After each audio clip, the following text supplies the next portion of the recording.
You're with me all the way to the convention. Fight on, just like Ronald Reagan did in 1976. This isn't an easy decision. I hate to lose. Congratulations, Mr. President. On this day, we gather because we have chosen hope over fear. The key issue that America faces and has faced during his entire presidency has been getting jobs for Americans. The detention facility at Guantanamo consistent with national security and foreign policy interests of the United States. Let's play Wall Street bailout. The collapse of these companies would have been devastating for countless Americans. Instead of focusing on that from day one and meeting with top business leaders and small business leaders and economists and saying, what do we do to actually create jobs? He used all of his time and political capital to campaign on Capitol Hill and around the country for his health care takeover. I take your questions. I want to talk for a few minutes about the progress we're making on health insurance reform and where it fits into our broader economic strategy. The federal government should not step in, as the president has, take away the right of states. Why shouldn't we start with single payer new? Well, because we don't have the votes for it. I wish we did.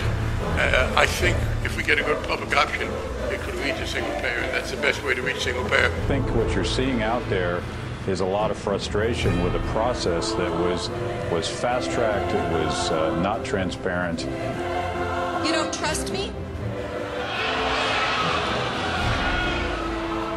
This legislation will also lower costs for families and for businesses and for the federal government, reducing our deficit by over $1 trillion in the next 2 decades. The only way that works is if he taxes the American people and the American healthcare system a lot. What are we getting for the 30% overhead? I'm astounded by your question. Because your question is suggesting that there's no need to have a country that's run on free market principles. Massachusetts has the highest per capita healthcare costs in the union, in the nation. And it did before the bill was passed, too. Taxpayer watchdogs say it's affordable. There is this widespread assumption that is now treated as fact that it's breaking the bank in Massachusetts. And is it? It's not breaking the bank at all. It's not even costing much at all relative to what we were spending 4 years ago. And healthcare experts say it's popular. 7 in 10 people in the state support the program, and no more than 1 in 10 would repeal it. It's almost 2 to 1 now. The government's spending more money than it's bringing in. If you add up all the taxes, payroll, income, everything, it doesn't touch even, it seems, the cost of the entitlements. We're broke.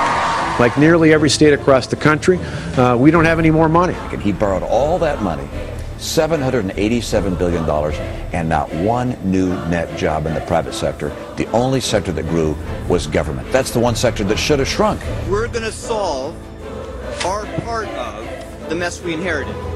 But why aren't you giving us a budget that, using your own definitions and standards, actually is sustainable? We are mortgaging the future of our children, grandchildren, future generations, while at the same time reducing relative investments in their future at a time that they're going to have increasing competition. That's not only irresponsible, it is immoral. And it is going to take a lot more than new rhetoric to put Americans back to work. It's going to take a new president.